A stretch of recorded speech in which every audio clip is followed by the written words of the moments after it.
Hi friends, Krista here. Thanks for stopping by Books and Jams. Today we're going to talk about a bunch of books from my shelves that all have one-word titles.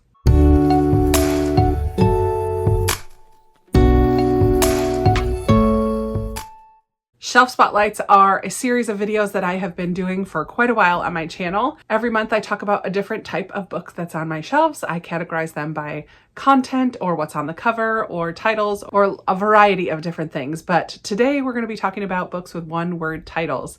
I saw book lover Amanda and Jane Reeds do this very recently. I know Tiffany from Beautiful Minutia has a spot on her summer book bingo chart that has an option to read a book with a one-word title. So I just figured, you know what? Let's see what I've got that has one word. This is not an exclusive list. I just looked over on my middle grade shelf and saw one more. So this is not a complete list. What I've done is chosen 5 middle grade that I have read, 5 middle grade that I have not yet read, 5 adult that I have read, and 5 adult that I have not yet read. So there should be a variety of genres, hopefully something for everyone, something that will be exciting to you, that might stand out to you. So we're just going to dive right in. I'm going to start with my middle grade stack and do the ones that I've read and then not read, and then I'll go to the adult stack. So the first one I am going to talk about is Echo. This is by Pam Munoz Ryan. I really love this historical fiction. It's rather chunky for a middle grade, but if you can get this on audio, that is the way to go. Echo is a historical fiction with a little bit of magic, if you will. There's this harmonica that connects all 3 of the storylines in here.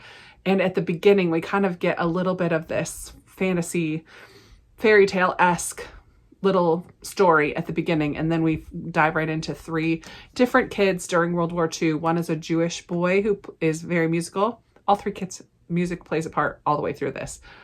One is a Jewish boy who needs to escape from Germany. One is a foster child in Pennsylvania. And then one is a little girl in California who's I believe she's a Mexican girl whose friend is Japanese and disappears, and talks a little tiny bit about Japanese internment camps. So very cool. The way that it's all woven together, absolutely loved that one. Pony was our middle grade March book choice for 2022. This is by R.J. Palacio, who also wrote Wonder, which also is a one-word title. Pony was a really cool, kind of Western feel, little bit of a ghost story, a little bit coming of age. A young boy and his dad live on the edge of these woods, and one night these men come and take his dad away. The little boy has a ghost friend who helps him to process and deal with everything, grieving his mom, now the loss of his dad.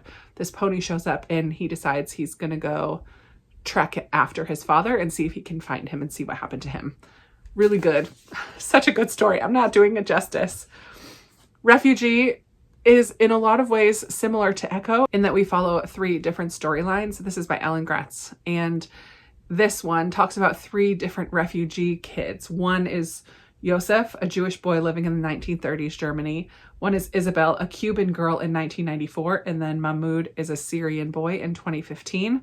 I just love that there are middle grade books like this that introduce young kids to situations all around the world. And so these 3 kids are from very different parts of the world, but there is a lot of similarities in their experience and in their need to escape and flee this country that they love. So very good. Very good. Maybe my favorite Ellen Gratz that I've read so far. Totally different than those ones is Mandy by Julie Andrews Edwards of Sound of Music fame and lots of other things.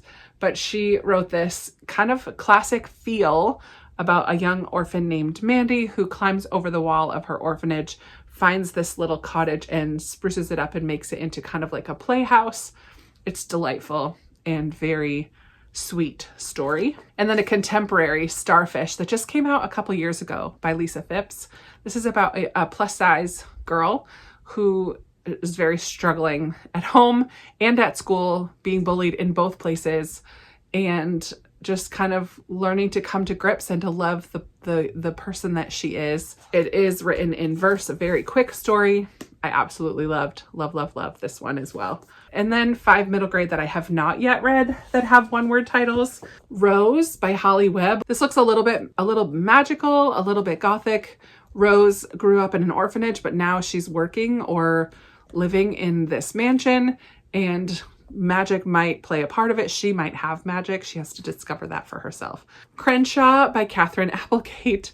Catherine Applegate is one of my favorite middle grade authors. I love her One and Only Ivan series.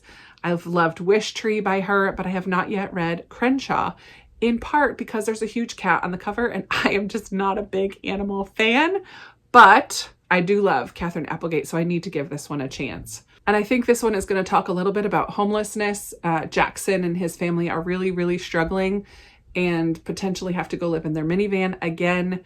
And then Crenshaw is the cat that Jackson talks to, kind of like an imaginary friend. Curious about that one, even though I don't love cats. I do have a sequel, Forge. I read Chains, and then Ashes is the third one in this trilogy. So all three of them have a one-word title. This is by Laurie Halse Anderson. Takes place during the Revolutionary War era. I just read Chains this past March and really liked it and definitely plan on continuing in the series. This one, I believe, follows one of the characters from the first book. And I think this is going to deal with soldiers in the Revolutionary War, in particular at Valley Forge, which is actually where I was born, Phoenixville, Pennsylvania. Bloomability by Sharon Creech is about a young girl who travels around the United States with her dad as he kind of looks for one opportunity after another. And then her aunt and uncle whisk her away to a boarding school or a school in Switzerland, where she does not want to go. She considers herself kidnapped. And yet while there, she meets so many other kids from different cultures and backgrounds and ends up being a really positive thing in her life. So that sounds really fun. Anyone else want to go to school in the Alps? Look how gorgeous. Yes, please. Not school, but I want to go there. And then probably my newest purchase that has a one-word title is Wild Oak by C.C. Harrington. This one just came out, I believe, this year. And it involves a young girl who has a stutter, but it also has like a fantastical element, I think. A snow leopard, a child, an ancient forest. When fates collide, the unimaginable can happen. I will probably try to listen to this on audio because of the stutter. I feel like that would make it a more holistic experience. But I've heard from a couple people who read this during Middle Grade March that it's fantastic. So looking forward to that. And now we can move on to my adult choices. So I actually have 6, and that's because 2 of them are by the same author. And I absolutely love these books. I haven't read them in years. I bought these very, very early on in my booktube days, but I'm talking about Blackmore by Julianne Donaldson and Edenbrook by her as well. These are proper romance books that I just really, really enjoyed. In this one, Marianne is bored in Bath and gets an opportunity to escape to a country manor with her sister Cecily, who is hoping to nail down the attentions of the lord of the manor, I guess. But Marianne is hoping to just kind of relax and escape to a different place. But she has a run-in with a highwayman. A little bit of adventure and intrigue in this one. I don't even really remember it. It's been quite a few years. I've read lots of books since then, so I definitely am very interested in rereading this. And then in Blackmore, our main character, Kate, really has kind of given up on love because she can't have the man that she wants. So she's going to go to India, but her mom doesn't want her to do that and says she must secure and reject 3 marriage proposals before her mom will let her go to India. So she heads to the estate called Blackmore, where she's determined to fulfill her end of the bargain.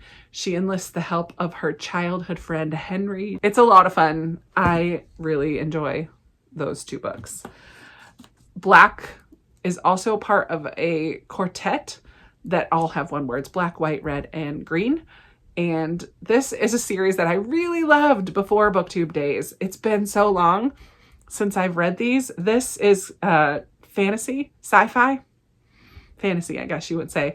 Part allegory, part fantasy. Our main character, Thomas Hunter, at the very beginning of the book, you realize when he falls asleep, he kind of enters a whole other world and lives out a whole other adventure that relates to what's going on in his real life, and it's very action-packed. Both worlds are very action-packed.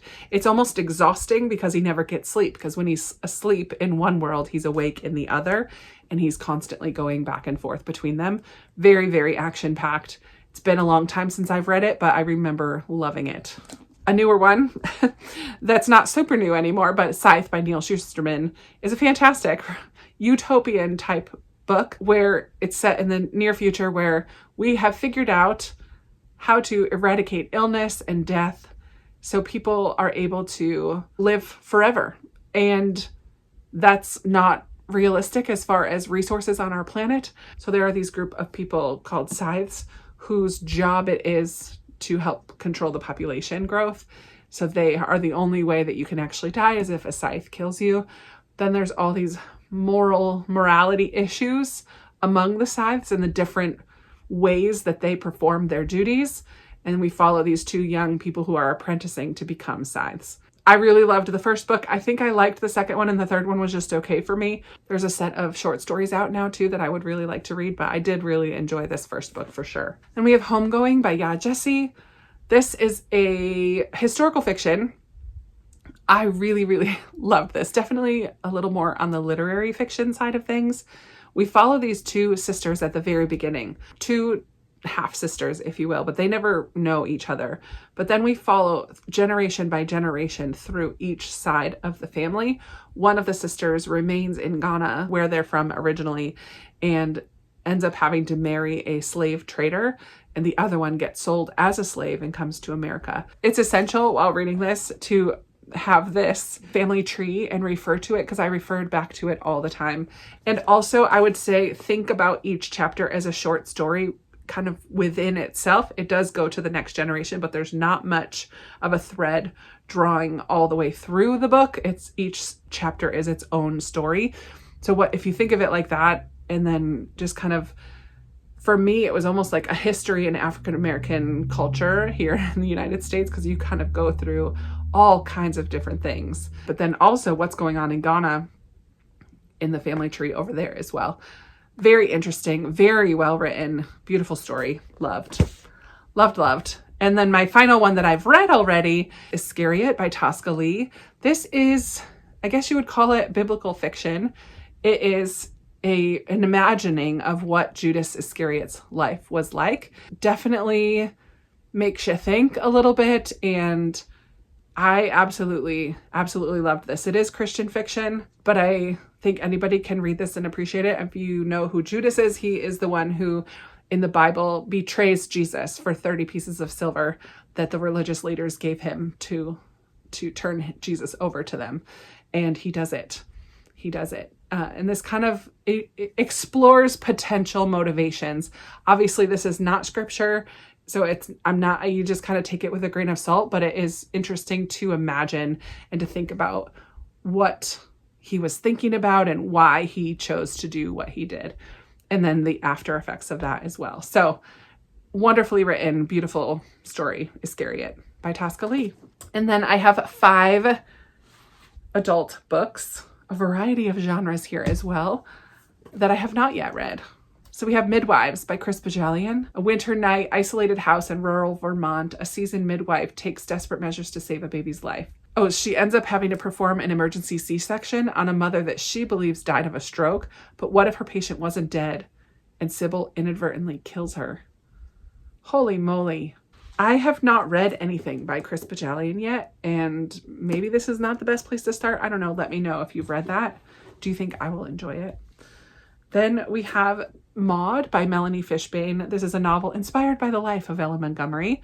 And if you know anything about her life, it was pretty sad. She really struggled with depression. She writes such beautiful novels, and yet her life was a little bit hard in a lot of ways. Not a little bit. It was pretty hard.